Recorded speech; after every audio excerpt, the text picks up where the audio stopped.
भजन गायकों में ये समाज बैठा है, आप में ग्रुपिंग है, क्या है, अलग अलग ग्रुप बन रखे हैं, केवल गायकों में नहीं, ये चोला पहनने वालों में भी बन रखे हैं, ये भी अछूते नहीं है, अलग अलग ग्रुपिंग करते हैं, पीछे से कई प्रकार की परिकल्पनाएं करते हैं कि मैं ऐसा करूं, वो ऐसा क्यों कर रहा है, चाहे वह उद्यमी समाज हो, चाहे वह गायक समाज हो, चाहे वह किसी भी क्षेत्र के सनातनी हो, उसमें जो आपस में मतभेदों की पीछे से प्लानिंग की जो चीजें हैं, उन चीजों पर आपको विचार करना है, एक मत होना है, सनातन की इजाजत को सर्वोपरि मानते हुए आपको धर्म हित और राष्ट्र हित का काम करना है।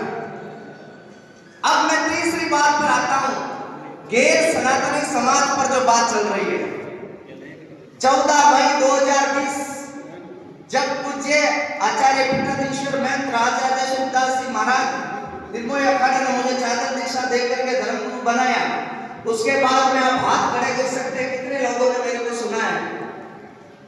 बहुत लोगों ने सुना है। सुनने के बाद में शायद पहला व्यक्ति हूं सनातन और मुस्लिमों के विरोध में खुला खड़ा हुआ। 2020 में मुकदमे भी थे मानपुरा में, क्या आज मंत्री है इस स्टेट का, कैबिनेट का अध्यक्ष शिष्य मेरा, उस पे 4 मुकदमे थे, मुल्लों में पत्थरबाजी करी, तभी लक्ष्मी नारायण दास सड़कों पर जाम करने के लिए खड़ा हुआ था। मैं जी रहे, यश नायक का हत्याकांड हुआ था, तथाकथित पार्टी के लोगों ने अपनी राजनीतिक अठनिया चमनिया सेकने के लिए रोड पर हाईजैक कर लिया था सबको, तो कहा कि क्या करना है, 3.5 मिनट में अपनी राजनीतिक दुकानें चलाने वाले लोगों को ठाकुर जी ने अपनी फीस से फ्री करवा दिया। यश नायक हिंदू है, बबलू गोसी मुस्लिम है, और जब यहाँ फोन आया आश्रम से वहां गया, उससे पहले सीएम से बात करके गया था कि मैं जा रहा हूं, लेकिन जो 6 मुद्दे हैं वो पूरे होने चाहिए।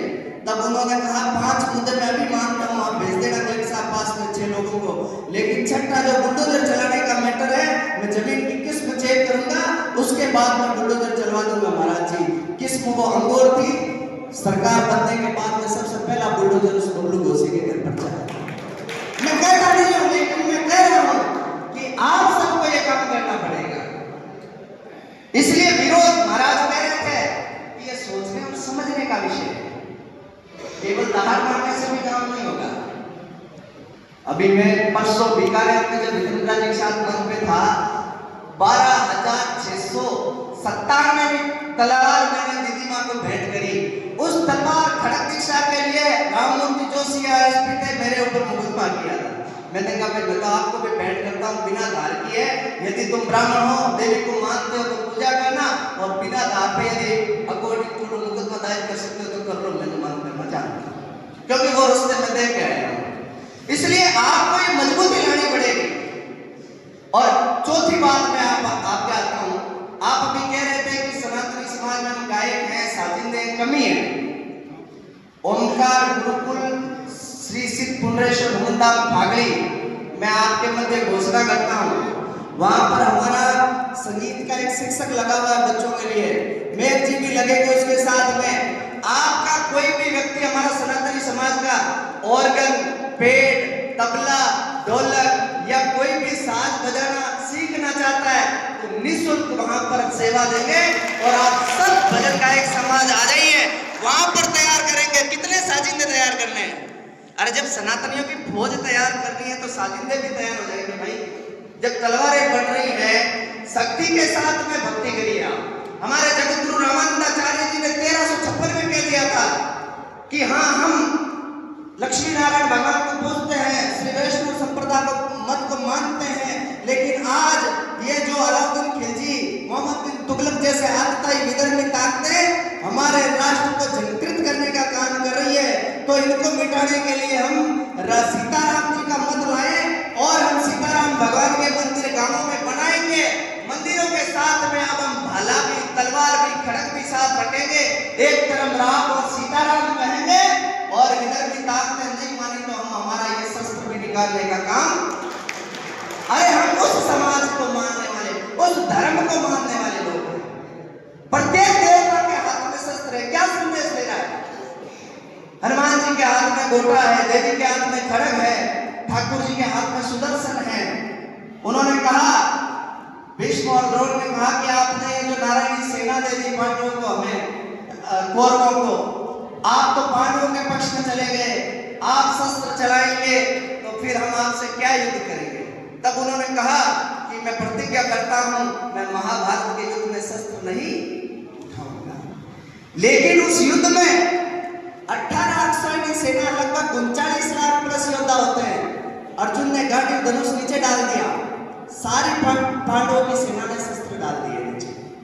तब उन्होंने 18 अध्याय 700 श्लोकों के माध्यम से गीता का वो उपदेश दिया। 39 लाख लोगों को शस्त्र सनातन की रक्षा के लिए और राष्ट्र हित के लिए उठवा दिए। वो कृष्ण की नीति को हम पूजते हैं, वो राम की नीति को हम पूजते हैं। हम क्यों पूजते हैं हमारे आदर्शों को? उन्होंने जो सनातन के लिए कर्म किए वो हमारे आदर्श हैं, उनको हमें सीखना, उनको हमें समझना है, दया भाव रखना है। लेकिन वेद की पूरी ऋचा को भी पढ़ना है, मंत्र को भी पढ़ना। अहिंसा परमो धर्मे अस्ति, धर्म हिंसा तदेव चेत्। धर्म के लिए यदि हिंसा भी करनी पड़ेगी तो भी हम पीछे नहीं हटेंगे, और ऐसा करना कोई पाप नहीं है। मोटा मोटी सभी भजन गायिका यहाँ पधारे हैं, इसी प्रकार से आप एकता दिखाते रहे। फोन मेरे पास भी आए थे जो अध्यक्ष बन रखे हैं कई सेनाओं के, सरवनदास जी ने जो कहा था, नंबर दिए थे इन्होंने, वो तो वायरल है इनकी रिकॉर्डिंग। मैंने उनको बड़े प्रेम से समझाया। उन्होंने कहा बी आर अम्बेडकर को नहीं मानते हो क्या, ऐसा वैसा। मैंने कहा भाई जितना अम्बेडकर जी को आपने नहीं पढ़ा, मैंने पढ़ा है। 2011 में सरकार की नौकरी सेक्रेटरी छोड़ने के बाद मैंने अम्बेडकर को पढ़ने का ही काम किया। सनातनी समाज में हिंदू, सिख, बौद्ध, ये जो है हिंदू, सिख, बौद्ध, जैन, इन पर हिंदू लॉ लागू होता है, ये अम्बेडकर ने लिखा है। फारसी, ईसाई और इस्लाम वालों पर मुस्लिम लॉ लागू होता है। दो ही कानून है। किसी का झूठा झट्टा या डाइवोर्स का मैटर आता है, वो किसी भी 36 कौम का व्यक्ति हो, उस पर हिंदू लॉ लागू होता है, ये अम्बेडकर ने लिखा है। तो फिर वो मुझे कह रहा था कि मैं सनातनी नहीं हूं, बौद्धिस्ट हूं, एक व्यक्ति। मैंने कहा भाई भगवान बुद्ध कौन है? वही तो सनातनी है। उन्होंने क्या किया, हमारे 6 शास्त्रों में योग दर्शन को पढ़ा, बोध हुआ, ध्यान के माध्यम से परम तत्व को प्राप्त कैसे किया जा सकता है, ये बुद्ध ने अपना बायोलॉजिकल सेक्ट डिजाइन किया। उसको आप सब पढ़ रहे हैं, तो बताओ तुम सनातनी हुए कि नहीं हुए? उन्होंने कहा तो समझने की आवश्यकता है। और बड़ी कारवाई, ऐसा कोई मानस नहीं था बालाजी के बेटे में, वो हमारा भाई है, अच्छा है, क्षमा। हम कौन होते हैं क्षमा करने वाले भाई? आप सब थे और आए, उसने कहा भाई गलती हो गई, बहुत बढ़िया, आगे से अपना कर्म करें, हम खुद उसका साथ देंगे। लेकिन क्या आप राम को कोई गालियां निकाले, सबरी माँ को कोई गालियां निकाले, कृष्ण को कोई अवछा लंबा बोले, ठीक है, और आपकी बहन बेटी के बारे में ऐसी अभद्र बातें करे, रामदेव जी को कह रहा 3 पत्नियां, तो क्या फिर वो बात उचित है क्या? वो चाहे सवर्ण भी बोले तो भी उसको नहीं छोड़ना चाहिए। इसलिए जात पात की करो विदाई, हम सब हिंदू आपस में भाई भाई, इस भाव के साथ चलते हुए सनातन का काम आपको करना है। पुनः भारत माता की, भारत माता की, वंदे वंदे।